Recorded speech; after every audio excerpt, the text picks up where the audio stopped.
Halo dan selamat datang di After Sound Review. Kali ini gue dapet kesempatan unik nih. Gue bisa review brand Jepang dan juga banding-bandingin beberapa modelnya. Dan di tangan gue sekarang adalah Intime Sora Lite. Dan juga ini adalah Intime Sora Midnight. Dan juga ini adalah Intime Go. Sebelumnya thank you dulu untuk Om Dede yang udah pinjemin koleksinya yang cukup unik ini. Gue jarang temuin ayam Japfai, sekarang Japfai di kebanyakan sekarang Chi-Fi kan ya. Nah sekarang gue kebetulan dapet cobain ini tiga-tiganya itu berbeda harganya. Semuanya menggunakan single dynamic driver. Dan gimana kah suaranya? By the way untuk harganya dulu ini berbeda-beda banget. Untuk dari Intime Sora Lite harganya 750 ribuan. Intime Sora Midnight ini katanya limited ya. Jadi rada susah. Gue sendiri cari di marketplace sekarang udah susah nyarinya. Intime Sora Midnight ini harganya 1 jutaan. Dan juga Intime Go ini harganya 2,5 jutaan, jadi berbeda-beda. Tapi gimana kah suaranya? Seperti biasa, gue akan bandingin dari build, fit, frekuensi respons, suara, dan juga perbandingannya. Untuk build quality-nya cukup berbeda-beda antara satu dengan yang lain, tapi buat gue yang Intime Sora Lite dan juga Intime Go, itu justru paling mirip. Karena bagian belakangnya ini, sebentar gue zoom dikit, bagian belakangnya itu sama-sama menggunakan plastik warna tembus pandang begitu ya, yang di Go dia lebih tebal, sementara yang di Intime Sora Lite itu seperti lebih bulat bentuknya. Dan bagian depannya ini gue nggak tahu ini besi atau aluminium, tapi terasa ringan, jadi gue rasa ini aluminium. Dan juga nozzle-nya juga serupa, seperti ini aja. Kelihatan ya, cuman di Intime Go itu lebih besar. Sementara untuk Intime Sora Midnight ini justru terasa paling premium karena dia paling berasa bahannya tuh metal semuanya, dan juga dia paling berat di antara ini bertiga. Mungkin kalau kalian lihat secara video tidak terlalu terlihat bedanya, tapi kalau di feel, dipegang secara tangan begini, dia berasa paling dingin seperti metal begitu ya, dan juga berat. Dan juga kabelnya ini somehow buat gue juga ada sedikit tekstur yang bikin dia paling nyeni sendiri. Sementara di Intime Sora Lite itu paling tipis, paling gue ngeri sih sebenarnya. Ini gampang, kayaknya rada gampang rusak kalau misalnya ketarik-tarik. Sementara di Intime Go sendiri, walaupun dia satu-satu yang detachable, bisa dilepas, tapi kabel bawaannya ini gue nggak bisa bohong bahwa feels-nya itu kabel murahan. Jadi nggak terlalu ada yang benar-benar kerasa barang mahal, kecuali Midnight justru yang harganya di tengah-tengah. Itu buat gue secara build quality di tangan gue itu paling berasa mantap. Tapi tetap jangan ketarik-tarik karena dia tidak detachable dan kabelnya pun cukup tipis. Untuk fittingnya sendiri buat gue mereka semua 11-12, nggak ada yang paling enak, nggak ada yang paling gak enak, karena bentuknya juga 11-12 guys. Bentuknya mirip banget. Dan ya untuk cara pakainya sih buat gue paling enak straight down aja kayak gini, udah selesai. Ini udah nge-seal, udah enak banget. Gue sangat balance, nggak gampang keluar di kuping gue kayak gini. Cuman memang karena dia tidak over ear, tidak terlalu disarankan untuk commute ataupun untuk jogging karena gampang ketarik-tarik, apalagi dia tidak detachable. Jadi gue nggak menyarankan kalian pakai ini sambil jalan-jalan. Sebenarnya lebih enak ketika ya diem-diem aja di kantor mungkin, atau di lagi di perjalanan, atau lagi di misalnya di cafe begitu ya. Untuk frekuensi respons dari 3 ayam Intime ini buat gue semuanya termasuk kategori V-shape. Kelihatannya bagaimana semuanya itu punya elevasi di bass, kemudian upper mid-range to treble-nya ada yang naik turun, cuman selalu ada peak di sekitar 10 kHz ini yang bikin overall suaranya ya V-shape. Nah, gue bakal ngomong dulu satu-satu. Kita mulai lihat dari si Intime Sora Lite dulu yang termurah. Tapi justru buat gue sendiri, secara frekuensi respons sendiri, itu dia paling balance. Yes, dia masih masuknya V-shape-ish ya. Tapi kelihatan bahwa dia punya sub bass yang bagus, extensionnya bagus. Lalu kemudian, tapi ini nggak tebel ya, karena mid bassnya sendiri tidak terlalu ada. Lalu kemudian di bagian upper mid range-nya ini ada elevasi juga sedikit. Dan habis itu ada treble peak sekitar sini, area sini. Jadi memang suaranya almost warm. Kalau tanpa treble peak-nya ini, suaranya ini doang bass to mid range ini bakal warm, tapi ditambah treble peak itu jadinya V-shape. Nah, kalau misalnya kita bandingin sama Intime Midnight, ini cukup menarik karena kelihatan ini sebenarnya dari bass sampai mid range itu mirip. Perbedaan utama ada di upper mid to treble, di mana yang Midnight ini memang lebih energik. Dan yes, itu juga yang gue denger. Nah, kalau misalnya dibandingin ini buat gue In Time Go yang termahal, tapi nggak bohong, ini In Time Go ini suaranya tuh paling V-shape dan buat gue sendiri paling nggak balance. Kelihatan ya, dia yang warna biru ini, bagaimana dia mid bass paling tebel, dan yes, vokal ini bassnya emang paling tebel. Dan kemudian upper mid range-nya juga tebel. Di bagian sini lihat, dia ada peak di sekitar 2 kHz, habis itu turun kan. Ini bikin vokalnya tebel. Jadi dia cuma peak di 2 kHz, habis itu turun di 456 kHz. Nah, tapi habis itu ada peak tinggi nih sekitar sini. Jadi dia nyaris warm, nyaris bass head, tapi tiba-tiba ada treble peak. Jadi gue sendiri malah ngerasa si yang Go ini paling tidak balance. Untuk suaranya sendiri buat gue bisa dibilang ini cukup unik karena mereka bertiga sebenarnya itu V-shape, dan kalau misalnya gue sendiri gak tahu harganya tiga-tiganya, gue nggak bakal tebak satu bakal harganya paling tinggi sendiri daripada yang lain ataupun satu paling murah sendiri, karena jujur aja nggak beda jauh secara teknikalitas dan kerapihan. Oke, kalau kita bahas satu-satu, sebelumnya gue mau ngomong dulu bahwa tiga-tiganya ini suaranya tuh V-shape, bassnya tuh nampol, dan kemudian juga ada tambahan di, lucunya bukan di upper mid range, tapi semuanya tuh ada naik di treble-nya di sekitar 8 kHz begitu. Dan buat gue yang paling aman suaranya malah si In Time Sora Lite, karena dia suaranya paling smooth di bagian vokal. Kemudian di sini vokal lebih tipis tapi lebih clear. Kalau di sini paling V-shape suaranya. Jadi bisa dibilang ini paling smooth tapi paling tidak detail. Yang ini detailnya naik tapi suara vokal lebih tipis. Tapi semua sama-sama V-shape. Kalau yang ini paling V-shape, paling gede soundstage-nya, tapi sekaligus detailnya biasa aja. Oke, langsung aja bahas satu-satu. Mulai dari bassnya, tiga-tiganya punya bass yang nampol.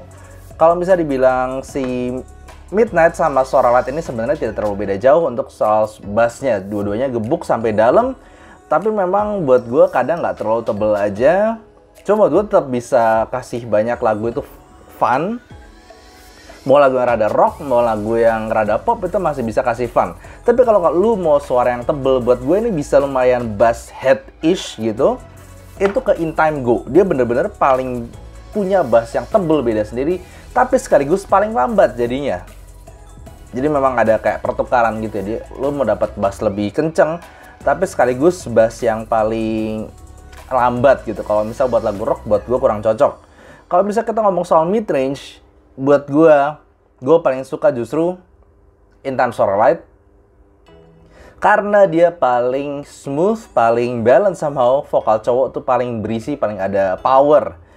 Gue misalnya pakai lagu contoh aja ya, Taeyeon yang lagu I, itu kan udah rada lama ya, sekitar 5 tahun lalu berapa. Rekamannya jujur aja gue suka banget lagu itu, tapi untuk rekamannya sendiri kurang bagus. Dan paling bisa gue enjoy adalah di In Time Sora Lite, karena dia paling smooth. Sekali lagi paling smooth yang tadi gue bilang. Di In Time Sora Midnight itu suaranya agak bisa lebih rasa sibilance dan juga lebih tipis, jadi gue kurang suka. Nah di sini ini paling sakit karena treble peak-nya itu paling tinggi somehow di di In Time Go ini. Jadi malah di sini paling kayak ditekan gitu, suara paling tipis sekaligus paling nyelekit.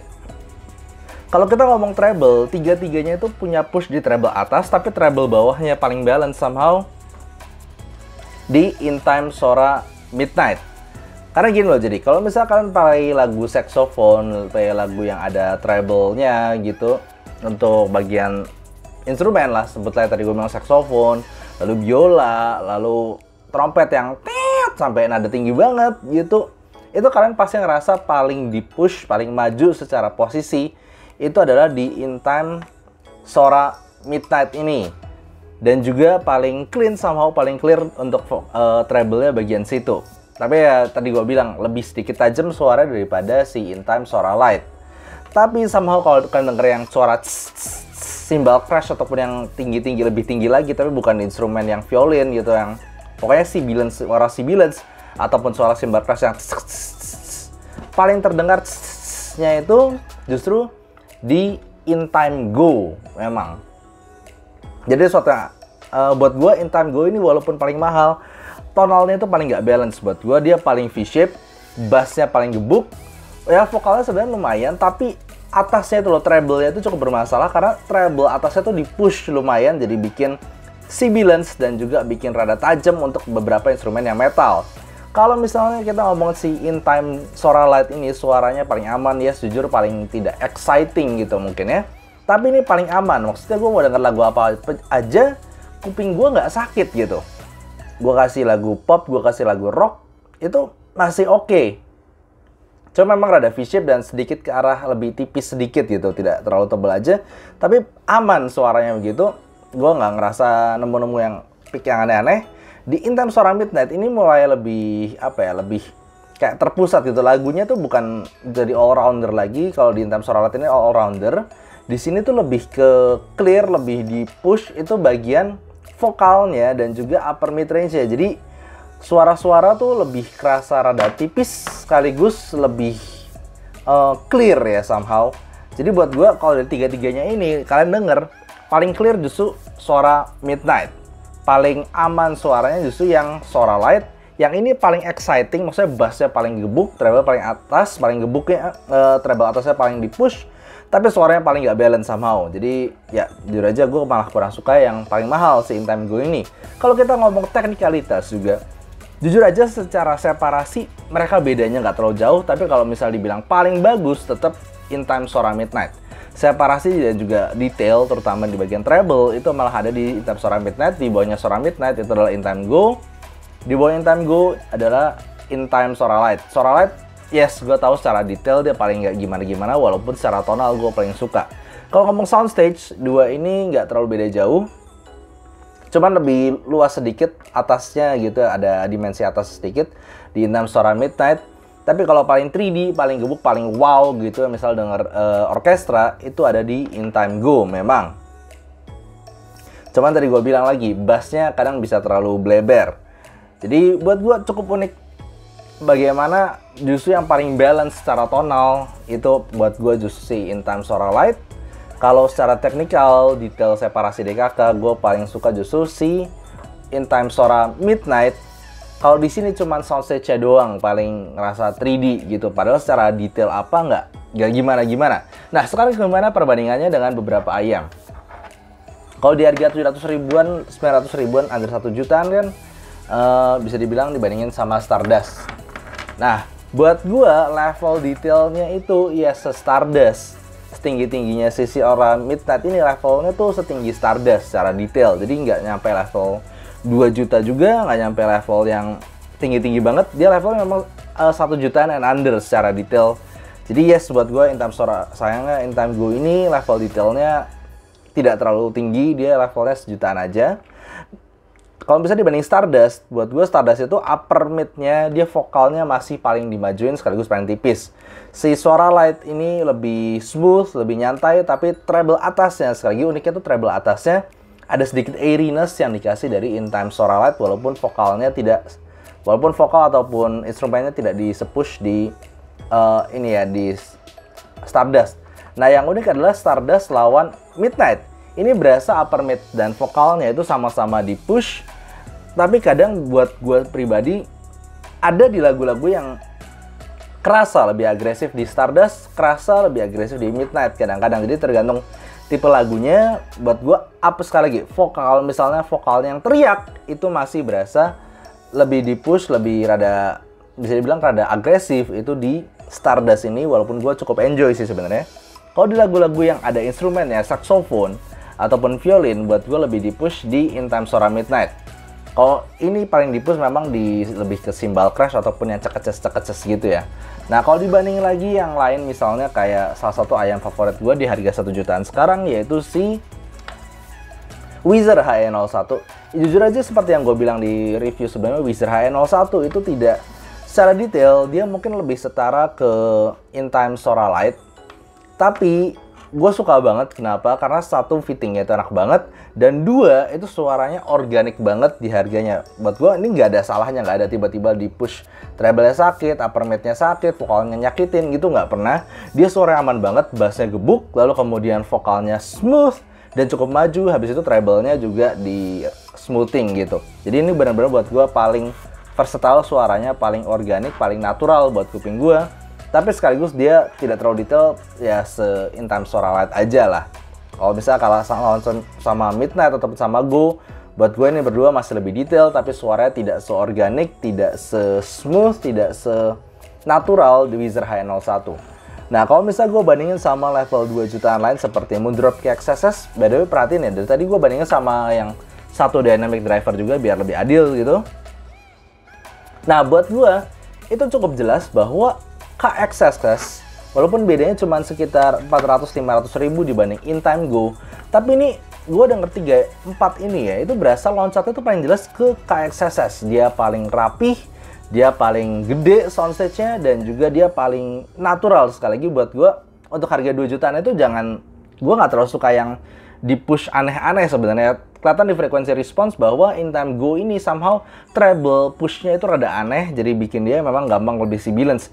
Nah, di KXSS ini paling natural dari 4-4-nya, dan juga vokalnya juga paling nggak berasa kasar, dan juga secara soundstage juga paling baik. Jadi memang masih worth di harga 2 jutaan ke atas untuk KXSS, tapi buat gua sayangnya si In Time Go ini tidak bisa bersaing di harga 2 jutaan. Buat gue jadi ini pengalaman yang unik di mana suatu brand dia ngeluarin 3 varian berbeda dari satu brand yang sama. Maksudnya dia keluarin harga 750.000, harga 1 juta, harga 2,5 juta, di mana range harganya itu jelas. Tapi yang termahal bukan berarti paling bagus. Ini gue kalau blind test gue bilang harganya mungkin serupa semuanya, nggak ada yang paling mahal banget, nggak ada yang paling murah. Karena secara performa jujur aja buat gue mereka nggak ada yang benar-benar satu paling tinggi daripada yang lain. Cuman secara build malah paling bagus buat gue Midnight yang di tangan gue ini. Cuman yang Go itu yang paling mahal cuman detachable doang. Jadi ini pengalaman yang unik sih untuk gue. Dan juga ya beginilah, buat gue tuh belum tentu harga paling mahal paling bagus, nggak ada kejadian seperti ini juga. Oke, gitu aja untuk review kali ini. Semoga kalian suka, dan kalau kalian suka jangan lupa kasih like dan subscribe, dan see you next time. Bye bye.